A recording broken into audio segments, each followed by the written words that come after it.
Nerd reactor, roll out. It's just like, I feel like with most of you, it's usually a Zoom screen. So this is wonderful. Hi, guys. This is my first time too. Oh, really? Yeah. Well, welcome. Yeah. Fantastic. Well, cool, guys. Yeah. You want to start?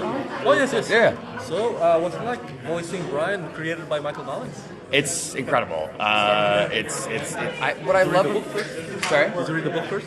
Well, this is a story. Well, it's based off a short story. But no, I read the script first, and I just couldn't stop flipping through it. I often find that the thing that makes me want to do a project is whether or not I would want to watch it if I was just a viewer. Like when it comes to something like The Boys, I remember reading that first script and thinking like, oh, I have to be a part of this. You know, if not Huey, I'll be happy, you know, being some random guy in the background cheering for like A-Train or whatever. Like I knew that I would love watching that show, so I was like, I really have to just work as hard as I can to audition for this. But this was the same thing. I was like, oh, I'd love to listen to this as a fan, so I couldn't not, you know, give it a shot. And it was such a wonderful experience, so I'm glad I did. Yeah. Hi. Hi, from Mexico. Yes, hello. Hello. Well, which is the most important challenge of making this character and not being so narrative, it's so intentional, all the things that make the drama the actual?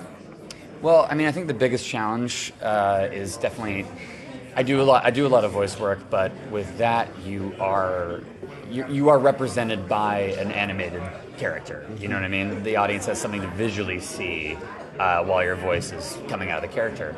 But with this, it's all your voice. So you have to make sure every emotion, every intention is coming through your voice, because they're not going to get it otherwise, because they're probably driving or cooking. So I think Titus Welliver, as a director, really puts everybody at ease. He's an incredible director. He gets a great performance out of you, and he really got a good performance out of all of us for this specific medium. Like, he really did a great job. Thank you very much. To kind of follow up on that. Yeah. One thing that we learned about you as an actor, especially for The Boys, is that you're incredibly expressive.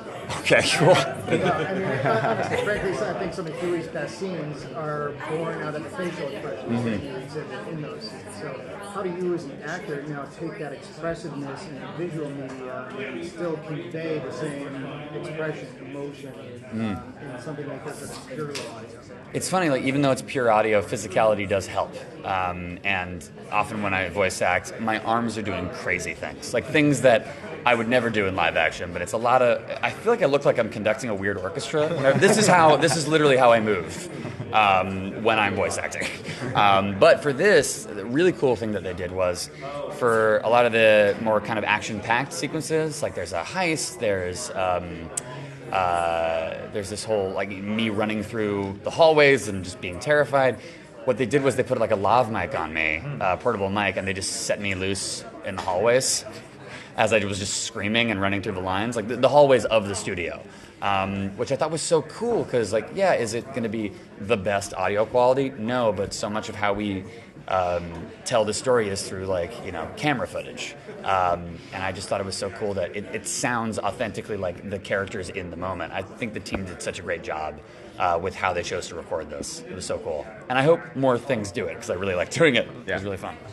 So I know that you said you're not a stranger to voice acting. Are you bringing any of the old voice acting, like Superman, for instance, into this? Into this? I mean, you know, it definitely helps having some experience in the booth, but there's not a ton of Clark Kent in Brian, I don't think. But no, all the experience really helps. I remember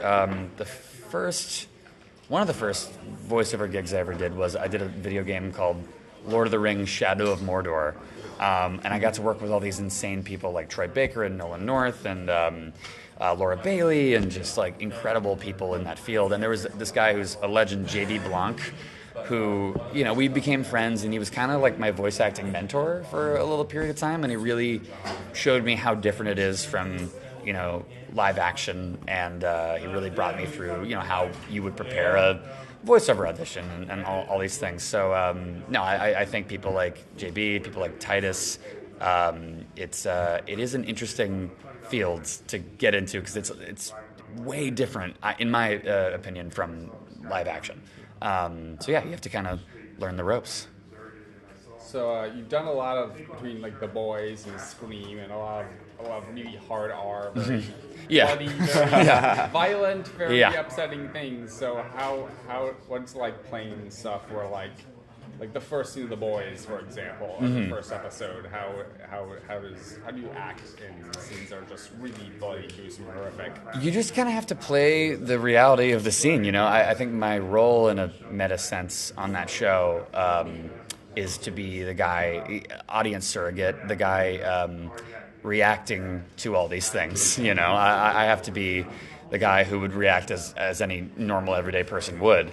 And yeah, you just try to, as much as you can, whatever you're doing, I just try to buy into the reality of the scene and the world that these characters inhabit. Anytime you are commenting on it, or you're outside of it, or it doesn't really quite work as well. You have to treat it all as if it was actually happening. Yeah. OwenSciFiction.com. Hello. First off, I hope you're having a good time at Comic-Con. Having a blast. Me too, man. Yeah, good. Yes, indeed. I gotta ask you, this particular role that you have in The Safe Man, what kind of gravitated you to wanting, what was like the gateway into getting into it? Oh man, I mean, the character's great. I love that he's being kind of pulled in between these two worlds. Like, he comes from, his family was involved in crime, and he's trying to, make good and do well by his girlfriend.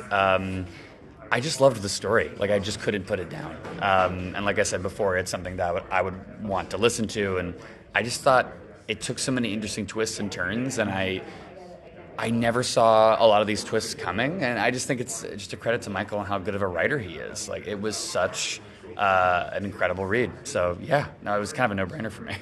Awesome, thank you so much. Fantastic. How's season 3 going? Of Superman? Yeah. I recorded the first episode the other day. It's going really well. Awesome. I love the show. I'm so excited for you guys to see that season. Can't wait. Hell Thanks, yeah, man. Appreciate of course. it. Nice to meet you. Yeah, nice to meet you. David. Take care, everybody.